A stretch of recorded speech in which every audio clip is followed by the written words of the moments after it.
Est-ce que tu peux te présenter en quelques mots? Alors bonjour, je me prénomme Diane Pullinger, je suis étudiante à la HEG en première année. J'ai commencé là l'automne passé. Et puis tu as quel âge? J'ai 27 ans. Tu viens de quelle région? Alors j'habite depuis un certain temps Fribourg, mais je suis originaire de Bâle et aussi d'Italie. J'ai fait deux origines en moi. Tu es sourde depuis la naissance. Effectivement, je suis née entendante et puis assez rapidement, voilà, j'ai eu des soins, j'ai eu un médicament et ce médicament m'a fait perdre une partie de l'ouïe et je suis devenue sourde suite à cet incident. On a découvert seulement à mes 2 ans que j'étais sourde. Tu l'as appris comment en fait d'avoir perdu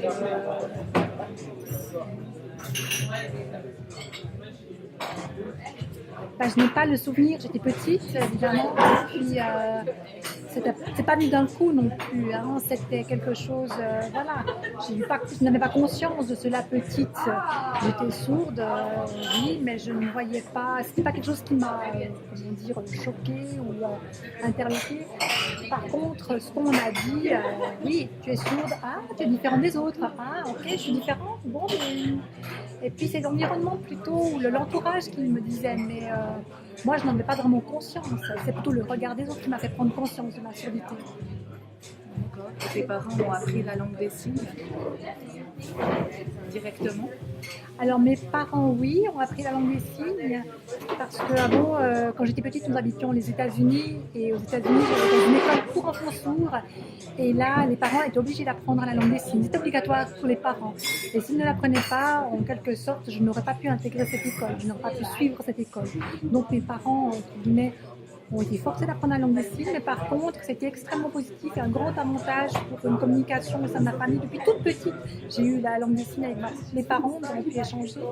Et cette situation n'est pas vécue par nombre de parents qui ne connaissent pas du tout la langue des signes et qui ne peuvent pas bénéficier de cette communication avec leur propre enfant. Par rapport à ça, ça a été facile de rentrer justement à la HEG.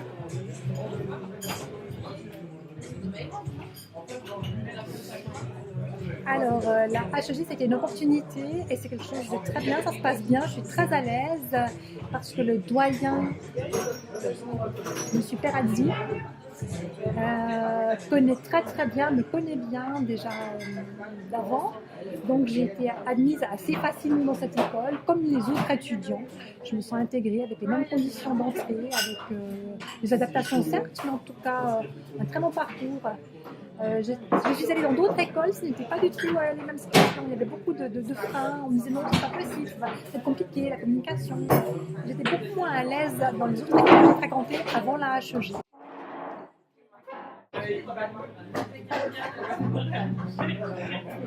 Alors mon parcours a été très sinueux, avec des méandres.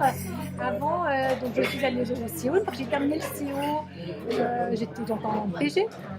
Et puis j'avais un gros traumatisme, voilà, ça s'est pas très bien passé le CO, il y avait de grandes difficultés, c'était compliqué, j'avais même plus envie d'étudier, voilà, j'avais envie de tout abandonner, plus envie d'études.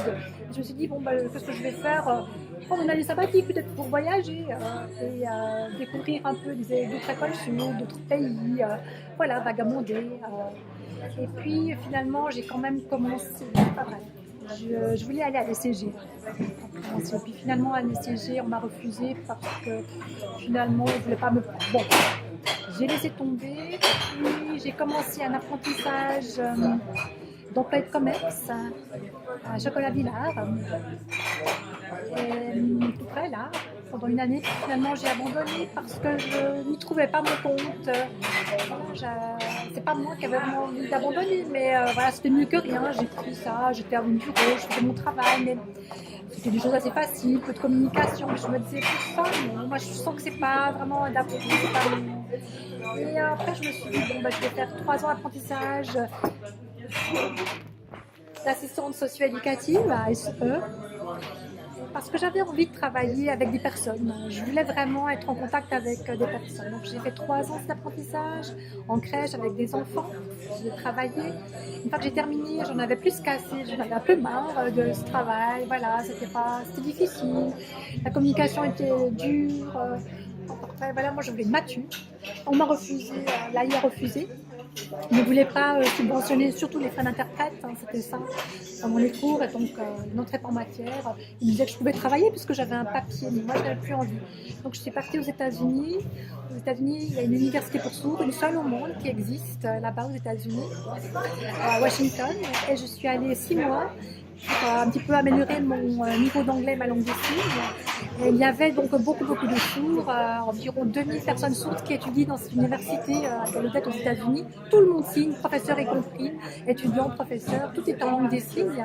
C'est une accessibilité incroyable, complexe. Donc 6 mois d'université, puis le retour ici pour une matu où enfin l'AI a accepté à force de me battre avec avocat à la barre. Nous avons réussi à convaincre l'AI. J'ai eu ma matu et puis j'ai fait un stage juste avant aussi pour voir l'État de Fribourg, cette année de stage, pour pouvoir rentrer à la HEG et j'y suis. Et c'est quoi qui t'a motivé à aller à la HEG?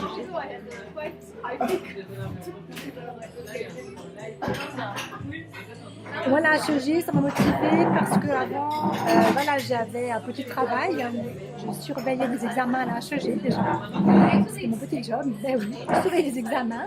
Et puis j'avais vu certaines choses intéressantes dans ces examens continus qui me paraissaient ouais, pas mal. Puis j'avais envie aussi de voir un petit peu, de créer aussi une entreprise, de bouger, d'avoir une idée créatrice, de pouvoir engager quelque chose, entreprendre. Dans mon travail d'éducatrice avec les enfants, je me sentais un peu coincée, pas trop d'idées à transmettre, à élaborer, un peu, pas limitée, mais enfin... ce que j'avais appris, est-ce que je pouvais vraiment l'utiliser au quotidien? Je n'en étais vraiment pas sûre. Moi, j'avais vraiment des envies d'entrepreneur, de créer des choses. Et donc là, à HEG, je me suis dit, c'est attirant, ça, oui, j'aurais envie de peut-être de travailler dans ce domaine. C'est pour ça que, de fil en aiguille, par conséquent, je suis arrivée à la HEG. Et tu as ressenti comment ton premier semestre à la HEG?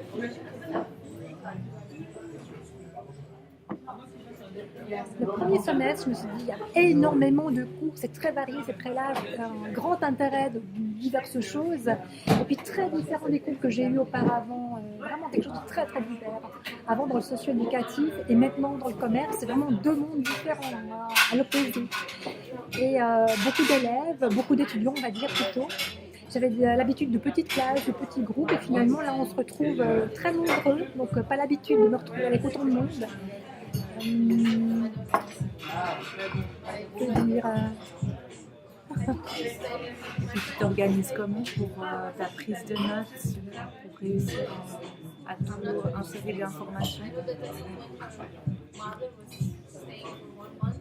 C'est vrai que je n'ai pas 8 yeux, des implants sur toute la tête, j'en ai que 2, c'est tout, donc je dois me débrouiller avec ça. Il faut vraiment que je suive l'interprète, donc le contenu en langue des signes, le discours du professeur en langue des signes. En fait, pour noter, c'est compliqué parce que je ne peux pas regarder en même temps écrire, c'est compliqué. Donc ce que je fais souvent, c'est que je regarde l'interprète, je magasine, je capte tout ce qui est dit, et une autre élève prend des notes et me passe ses notes. Je peux faire une copie de ses notes. Voilà, ça, elle me donne régulièrement. Voilà, j'ai des camarades sur qui compter pour avoir leurs notes. Enfin, je trouve ça intéressant. Ouais. Mais tu rentres aussi à la maison puis tu notes un peu aussi ce que tu as retenu pour compléter les notes.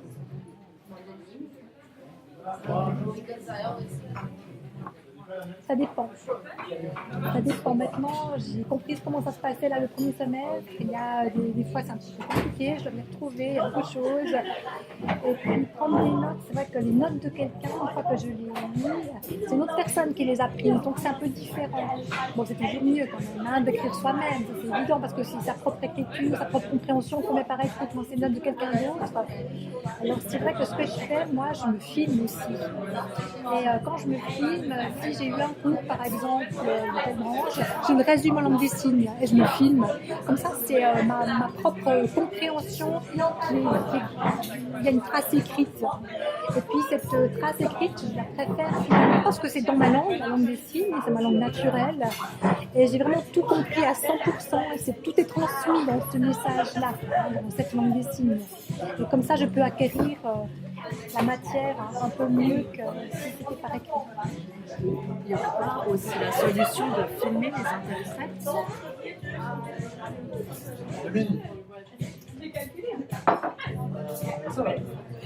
Non, je pense pas, parce que je pense que c'est bien de me filmer moi, parce que si on filme les interprètes, je dirais comme vous, quoi, élèves, est-ce que vous pourriez filmer ou enregistrer le professeur? Non, c'est ma façon à moi de m'exprimer, c'est bien que moi j'arrive à résumer, à dire ce qu'il en est d'un cours, d'un contenu, d'avoir ma propre réflexion aussi, et d'avoir donc ce corpus qui vient de moi. Et c'est ma langue des signes en plus, donc ma propre composition, mon propre texte, si on veut, mais en langue des signes. Et tu te sens bien intégrée à la HEJ?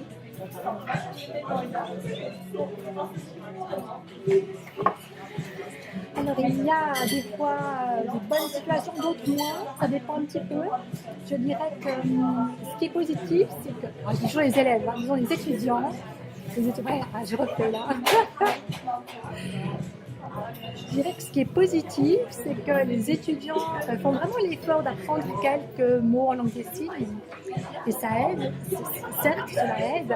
D'un autre côté, ce qu'il y a de moins positif, c'est qu'il y a énormément de monde, énormément d'étudiants, et que des fois, les étudiants parlent vite entre eux.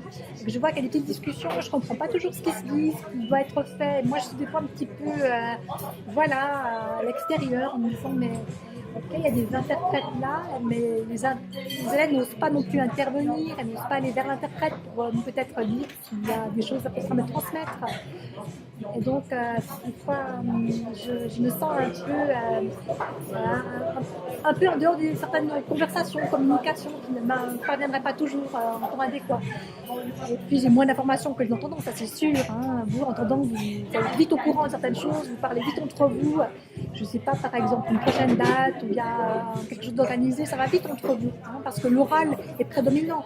Et moi, j'ai toujours l'information beaucoup plus tard, ou avec un temps de retard en tout cas. Donc, je dois un petit peu courir après les infos. Et puis, la pédagogie est aussi très différente. Par exemple, il y a certains profs qui parlent et on doit prendre des notes. Et moi, je ne peux pas prendre des notes. Donc, je dois toujours attendre qu'un camarade passe ses notes, donc il y a toujours un temps de retard. Je prends l'exemple il faut vite lever la main pour répondre à une question. S'il y a un petit jeu, par exemple, de quiz. Et moi, j'ai toujours un temps de retard parce qu'il faut que le message soit dit oralement, que l'interprète le traduit. Et moi, je peux répondre, mais j'ai toujours un petit temps de retard vis-à-vis des entendants. C'est vrai que c'est le petit côté un peu négatif. D'accord. Et puis, il y a une communication qui avait été faite au sein de l'école par rapport à ça, justement pour que les élèves viennent plus ou les enseignants prennent plus de temps à donner leur cours.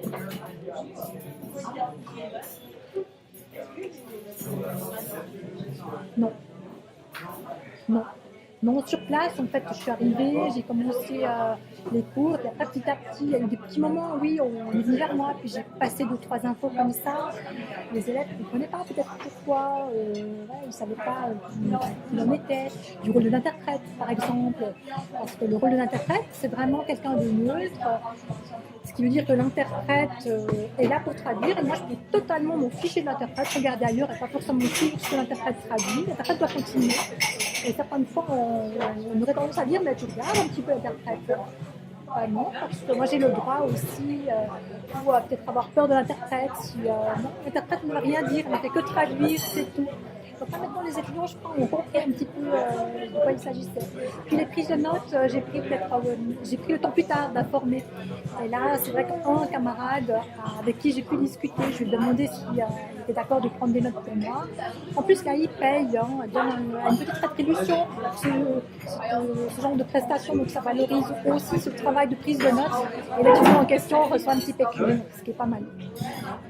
Et puis c'est quoi tes plus grandes difficultés à la HEJ? Tes plus grandes difficultés?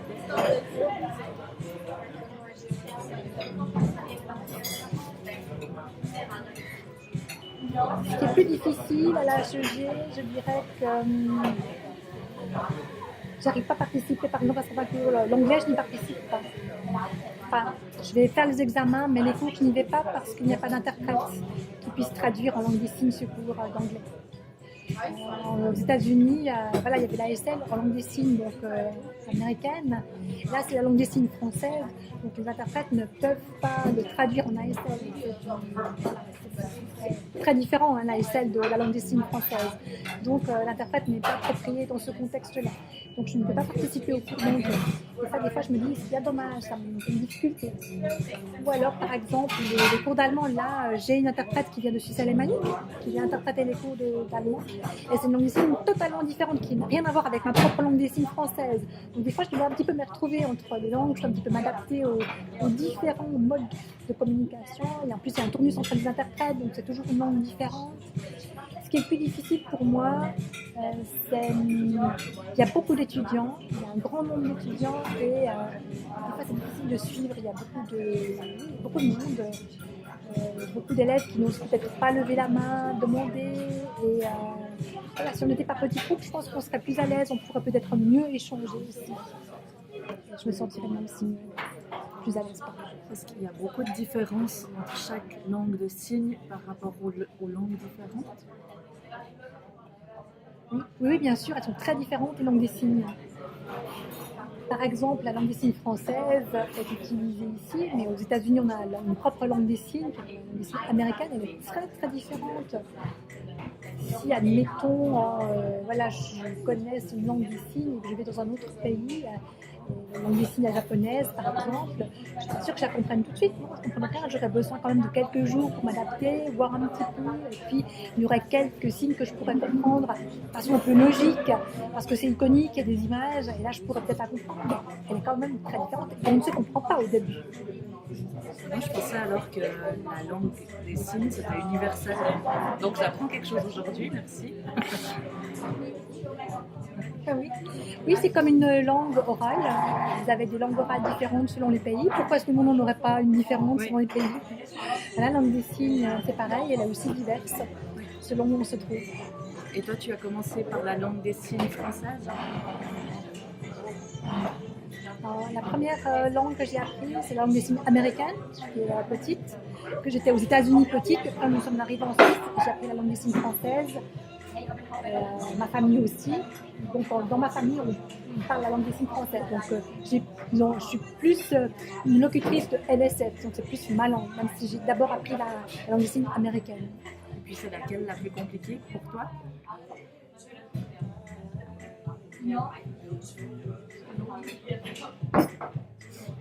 Voilà, c'est comme si je vous demande à vous, qu'est-ce qui est le plus compliqué? C'est plus compliqué de parler le français, l'anglais Nous, c'est l'allemand. Pour moi, en tout cas. Ouais, si on utilise souvent cette langue, évidemment, alors après, on est dans ce bain de langue, on l'acquiert, on la maîtrise. La langue des signes américaine, je dirais que oui, si je rencontre et si je suis dans ce bain de langue, c'est difficile de dire, je ne sais pas comment dire. En Suisse allemande, la langue des signes allemande, voilà, je rencontre pourtant beaucoup de sourds allemands. Je dirais que ça va, j'arrive à la comprendre. Ce qui est plus difficile, c'est écrire. Écrire l'allemand. Ça, vraiment, moi, j'ai vraiment du retard. Hein. J'ai beaucoup de choses à combler dans ce domaine. Juste faire l'écrire.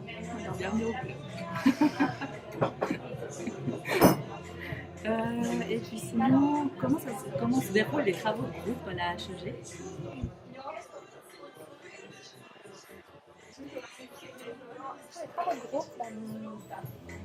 Il y a, par exemple, des groupes, je sais pas, on me donne un travail, il faut faire ceci, une présentation. Alors, ce que je fais, c'est que moi, je m'organise bien en amont. J'envoie des dates, tel jour, et puis après, je demande aux interprètes des heures supplémentaires pour venir voilà, dans ces travaux de groupe, ces échanges quand on a du travail. Ça, c'est ce qui est difficile, je dirais, parce que je dois toujours m'organiser à l'avance. Je ne peux pas comme ça me dire, allez, tu viens, on fait ça, on va se travailler ce soir ensemble, on travaille, on y va. Non, il faut vraiment que je m'organise en amont pour que j'aie toujours les interprètes à disposition en fonction de la date choisie. Parce que j'ai vraiment besoin des interprètes pour exceptionnellement, parfois, ces interprètes, ça peut arriver qu'on le fasse, mais c'est compliqué pour moi de communiquer, c'est jamais si clair que cela. J'aurais envie d'exprimer quelque chose avec toutes les idées, vraiment. Et c'est compliqué de le faire par écrit ou par geste, où les gens ne comprennent pas vraiment. Donc je pense que c'est bien pour que ça soit vraiment correct et bien que j'aille des interprètes quand je fais aussi ces travaux. Et puis les interprètes, ils doivent avoir la notion des cours qu'ils interprètent. Alors, il y a quelques interprètes qui préparent bien avant son cours. Ça veut dire que les profs peuvent envoyer leurs documents, leurs dossiers, tout est prêt. Et puis là, les interprètes peuvent lire avant, préparent en tout cas leur intervention, préparent les cours. Mais ça, c'est plus de priver à ça. Nous, les élèves, on ne sait pas ce qui se passe. C'est les profs qui s'occupent de contacter les interprètes pour qu'elles aient vraiment la maîtrise, je dirais, des notions. C'est quoi tes projets d'avenir? Mon projet d'avenir, j'ai pas encore de représentation très claire. Souvent j'ai une idée, je change d'idée, après j'ai une autre idée, puis je change encore, et puis voilà, je sais pas encore trop quoi. On verra. Mais ce que j'ai envie, c'est vraiment une création de mon entreprise, puis pourquoi pas, à voir. Mais peut-être, je ne serais même pas sûre de rester en Suisse, donc j'aurais aussi envie de partir, de voir un autre pays, de découvrir un ailleurs, à voir. Et puis, dans d'autres pays, il y a quand même une plus grande accessibilité, de plus grandes possibilités. Ici, c'est des fois difficile pour les personnes sourdes. Je sens qu'on est des fois un peu devant des difficultés importantes. Voilà, c'est pas ouvert. Les mentalités ne sont pas toujours très ouvertes vis-à-vis de personnes sourdes. Donc, je ne sais pas trop. Et est-ce que tu aimerais passer un message aux personnes qui veulent poursuivre leur rêve comme toi tu le fais actuellement, par exemple, avec la formation de la HEG?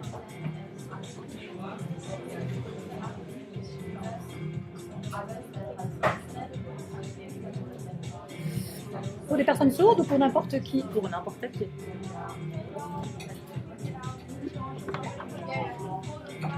Le message que j'aimerais faire passer, c'est si on a vraiment, on veut quelque chose, on a un objectif, on a un but, il faut suivre ses envies. Ne pas écouter ce qu'on nous dit ou les a priori. Il faut vraiment sentir ce qu'il y a au plus profond de soi et suivre sa voie, sa trajectoire qu'on a décidée. Évidemment qu'il y aura des obstacles, évidemment, mais ils sont toujours contournables, il y a toujours des solutions, on peut toujours un petit peu trouver des alternatives. Il faut de la patience.